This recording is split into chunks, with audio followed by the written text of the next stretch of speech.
Ready? I am Diane Burlett, and today I'm going to be talking to Helen Svoboda. It's June 27th, 2012, and we're at the museum in the Davis Conference Center. And Helen lives here in town and has lived here her whole life, which is over 100 years. She was born on February 28th of 1912.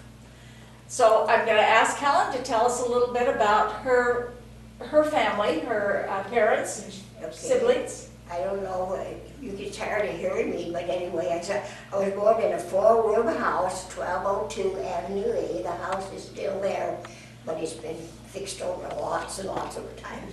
But we had a four-room house, and there was a living room, one bedroom, a kitchen, and another extra room, and the four of us slept in the same room. I can't believe that we did that, but we evidently we made it okay because we all grew up.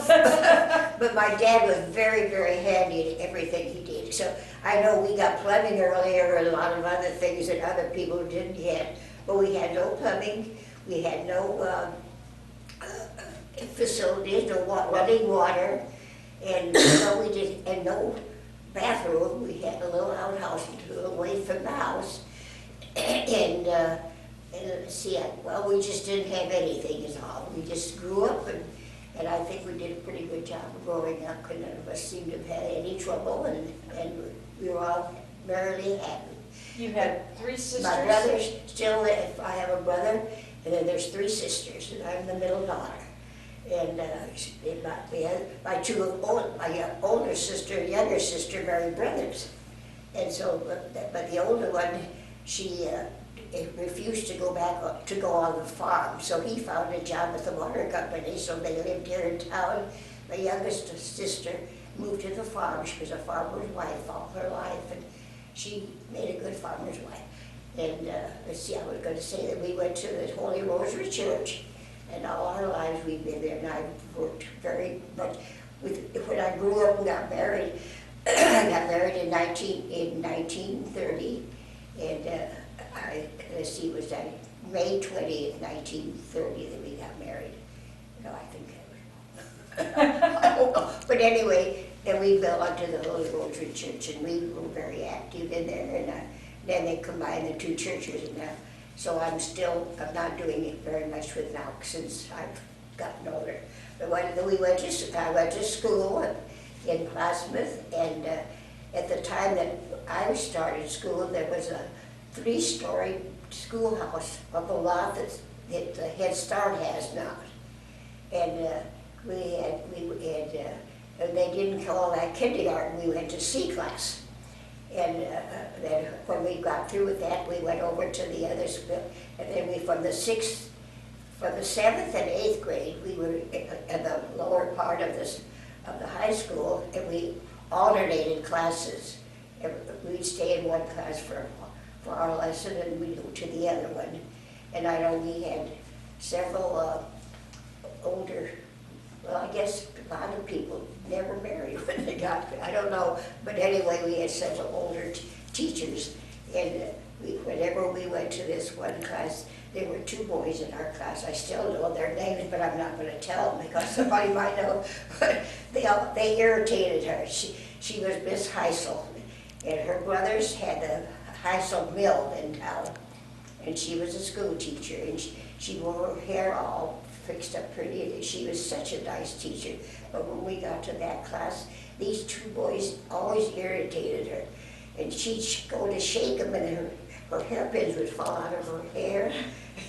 and we never learned much in that class because I said those boys kept irritating her, and she kept trying to keep them busy doing something, and so we just didn't learn that much. But we went from class to class, and it was interesting that we had different teachers, and each teacher naturally was taught differently, but we were there for our 7th and 8th grade, then we moved up to high school.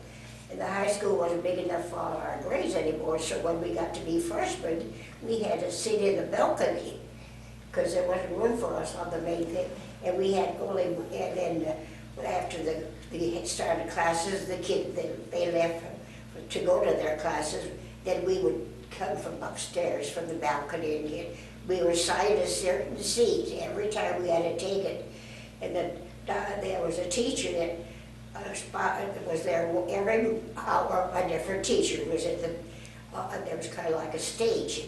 And we could not whisper. I said, we had some of the strict teachers up there.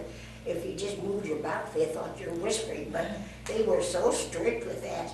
But we had to do that. We didn't have a place of our own until we got to be sophomores. Then we moved downstairs, then new freshmen went up the balcony again. So that's how crowded our high school was. How many graduated with you? Well, I graduated from there, and see, I don't know when they started the new school. I don't remember when they started it, but I Do you graduated. know how many were in your graduating class? I had in 19, let's see, graduated in 1930. So I don't know I don't know when the new school was erected. How many people graduated? How many people? So I said, no, I don't, but anyway. You don't remember how many were in your class? I think we had 49. 49. But there was a lot of, mostly girls. Our class was divided, so we didn't date much. Because a boy could have two girls for friends. So, but no, we had, I think it went away. And we came back for our 60th. We had Eleanor Storia, and I don't know if you remember her. I remember the name, yes. In Livingston, we had a nice bunch. So then every year they'd have a skip day. We called it Senior Skip Day. We went over to Shenandoah, Iowa, and we put on a program for Open the Air. So we thought we were the only ones that did it. But one of the classmates played his violin, and then we all talked, and we gave our school yell. And they thought was very unusual because nobody ever did that. So that was something special that we did. And but anyway, going back to my hometown, I said I had my brother and my two sisters, like I say. But I said we grew everything that we ate. We had a pig, and we had chickens, and we had geese, and then there was a lot close to us. My dad put that all in garden, and so we did all that. We even my dad made a trap and caught rabbits. We even